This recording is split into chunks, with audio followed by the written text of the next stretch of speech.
السلام علیکم ورحمۃ اللہ وبرکاتہ۔ ناظرین محترم، استقبال ہے، خیر مقدم ہے آن لائن قرآن اور تجوید کی اس کلاس میں۔ میں ہوں شاہد حسامی۔ عزیز طلبہ و طالبات، معزز خواتین اسلام، السلام علیکم ورحمۃ اللہ وبرکاتہ۔ آئیے آج ہم تختی نمبر 25 رسم الخط پڑھیں گے۔ رسم الخط یعنی لکھنے کا طریقہ۔ قرآن پاک میں بہت جگہ الف واو یا لکھے ہوئے ہیں مگر پڑھے نہیں جاتے، ان پر نشان بنا ہوا ہے۔ نیچے دیے گئے نقشے میں، یعنی آگے کی جو مثالیں آ رہی ہے اس نقشے کے اندر، ان مثالوں کے اندر نشان بنا ہوا ہے اور وہ الفاظ لکھ دیے گئے ہیں۔ لفظ انا میں نون کے بعد والا الف کہیں نہیں پڑھا جائے گا، انا کی طرح پڑھیں گے، جبکہ اس پر وقف نہ کریں۔ اگر وقف نہیں کر رہے تو انا پڑھیں گے، اگر وقف کر رہے کسی وجہ سے تو وہ الف پڑھا جائے گا۔ چلیے مثالوں کے ذریعے ہم سمجھنے کی کوشش کرتے ہیں۔ ہر زبان کے اندر پہلی بات ہم کو سمجھنا ہے کہ ہر زبان کے اندر کچھ نہ کچھ ایسے حروف ہوتے ہیں جو لکھے تو جاتے ہیں لیکن پڑھے نہیں جاتے۔ مثلا انگریزی میں سائلنٹ ورڈز کے نام سے مشہور ہے کہ کچھ حروف سائلنٹ ہوتے ہیں، یعنی وہ پڑھے نہیں جاتے بلکہ لکھے جاتے ہیں۔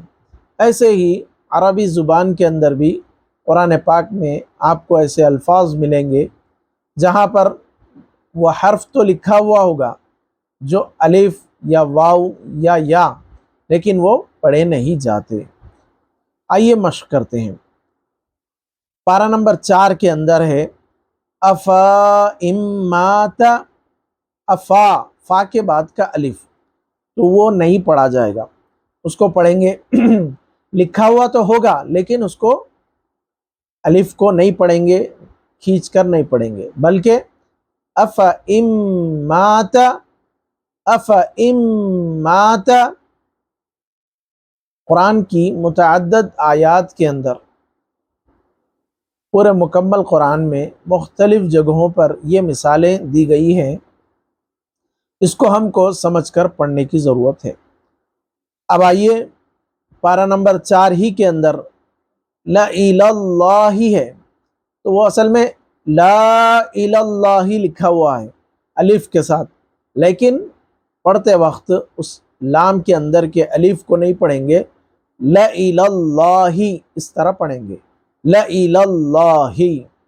اب آگے چلیے، پارہ نمبر 6 کے اندر ایک مثال ہے تبوء، یہ جو واو حمزہ ہے، حمزہ کے بعد الف ہے تو اس الف کو نہیں پڑھا جائے گا۔ تبوء،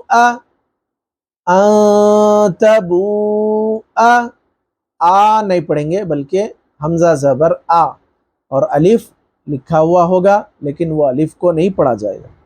اسی طریقے سے پارہ نمبر 7 میں ایک مثال ہے من نبائی، یہاں دیکھیے با کے بعد جو الف آ رہا ہے اس کو لکھا تو گیا ہے لیکن اس کو پڑھیں گے نہیں۔ اب پڑھیں گے کس طرح؟ من نبائی، من نبائی۔ آگے اور ایک مثال جو پارہ نمبر 9 میں ہے ملائہم، لکھا ہوا ہے لیکن اس کو پڑھنا ملائہم کی طرح ہے، یعنی لام کے اندر جو الف ہے اس کو نہیں پڑھا جائے گا۔ عام طور پر جو عوام الناس ہے، جو دوسرے احباب ہیں، جو تجوید سے، قواعد سے واقف نہیں ہے، وہ یہاں پر بڑی غلطی کر جاتے ہیں۔ تو لہذا ہم تمام کو غور و فکر کر کے تجوید کی رعایت کرتے ہوئے اپنے کلام پاک کی تلاوت کو صحیح کرنے کی ضرورت ہے۔ آئیے اپنی مشق کو آگے بڑھاتے ہیں۔ مزید ایک مثال پارہ نمبر 10 کے اندر وَلَا أَوْزَعُوا، تو یہاں پر لام کے اندر الف ہے جو کہ لکھا ہوا تو ہے لیکن پڑھا نہیں جائے گا، اس طرح پڑھیں گے وَلَا أَوْزَعُوا، وَلَا أَوْزَعُوا۔ آگے چلیے پارہ نمبر 12 کے اندر ایک مثال ہے ثمودا، ثمودا، تو یہ دال کے بعد جو الف ہے لکھا ہوا تو ہوگا لیکن اس کو پڑھا نہیں جائے گا، اس طرح پڑھیں گے ثمودا، ثمودا۔ اب عام طور پر کیا ہوتا ہے، دال کے بعد زبر الف ہے اور وہاں پر الف مدہ ہو رہا ہے، اس طرح کہہ کے بعض لوگ کھینچتے ہیں جو کہ صحیح نہیں ہے، اور صحیح پڑھنے کا طریقہ یہ ہے کہ وہ بعد کے الف کو نہیں پڑھا جائے گا، ثمودا کی طرح پڑھیں گے۔ آگے چلیے پارہ نمبر 13 میں ایک مثال ہے لِتَتْلُوَا، یہاں پر بھی واو کے بعد کے الف کو نہیں پڑھا جائے گا، اس طرح پڑھیں گے لِتَتْلُوَا، لِتَتْلُوَا۔ آگے چلیے ایک اور مثال ہے پارہ نمبر 15 میں لَن نَدْعُوَا، واو کے بعد الف ہے جو کہ نہیں پڑھا جائے گا، صحیح پڑھنے کا طریقہ لَن نَدْعُوَا، لَن نَدْعُوَا۔ اسی طریقے سے پارہ نمبر 15 ہی کے اندر ایک اور مثال ہے لِشَائِن، لِشَائِن، لکھا ہوا تو اس طرح ہے لیکن پڑھنا لِشَيْءٍ، لِشَيْءٍ۔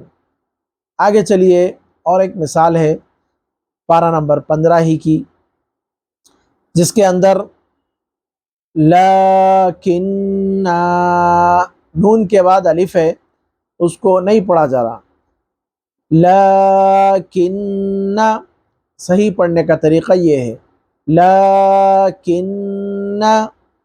اسی طریقے سے پارہ نمبر 19 میں ایک مثال ہے لا اذبحنہ، اس کو پڑھیں گے لأذبحنہ، لام کے اندر جو الف ہے اس کو نہیں پڑھا جائے گا، صحیح پڑھنے کا طریقہ لأذبحنہ۔ ناظرین محترم و عزیز طلباء و طالبات و معزز خواتین اسلام، اور جہاں کہیں بھی پوری دنیا سے ہمیں دیکھ رہے ہیں سن رہے ہیں، اس مشق کو زیادہ سے زیادہ اپنے احباب میں، اپنے متعلقین میں بتائیے کہ قرآن کریم کو کس طرح پڑھنا ہے۔ مزید اس کی قرآن کریم میں اور بھی مثالیں ہیں، اس کو ہم سرسری طور پر پڑھ کر آگے بڑھتے ہیں، اپنی ویڈیو کا اختتام کرتے ہیں۔ ایک مثال پارہ 21 کے اندر ہے لِيَرْبُوَ فِي، لیکن الف کو نہیں پڑھنا ہے، لِيَرْبُوَ فِي، واو کے بعد کے الف کو نہیں پڑھنا ہے۔ اسی طریقے سے پارہ 23 کے اندر لا إِلَى الْجَحِيمِ، یہ غلط طریقہ ہے پڑھنے کا، بلکہ صحیح پڑھنے کا طریقہ لا إِلَى الْجَحِيمِ، یعنی لام کے اندر کے الف کو نہیں پڑھا جائے گا۔ اسی طریقے سے ایک مثال ہے پارہ 26 میں لِيَبْلُوَا، واو کے بعد کے الف کو نہیں پڑھا جائے گا، صحیح پڑھنے کا طریقہ لِيَبْلُوَا، لِيَبْلُوَا۔ آگے کی مثالوں کو ہم سرسری طور پر پڑھتے ہیں اور اس کے اندر سمجھنے کی کوشش کرتے ہیں۔ لن نبلوا، نبلوا، یہ صحیح طریقہ ہے پڑھنے کا، لیکن واو کے بعد الف بھی ہوتا ہے، نبلوا یہ غلط طریقہ ہے پڑھنے کا، یعنی الف کو نہیں پڑھا جائے گا، نبلوا صحیح طریقہ ہے۔ اسی طریقے سے پارہ 26 میں، پارہ 28 میں، پارہ 29 میں، پارہ 30 کی بہت ساری ایسی مثالیں ہیں جس کے اندر الف، واو یا لکھے ہوئے تو ہوتے ہیں لیکن ان کو نہیں پڑھا جاتا۔ آگے دیکھیے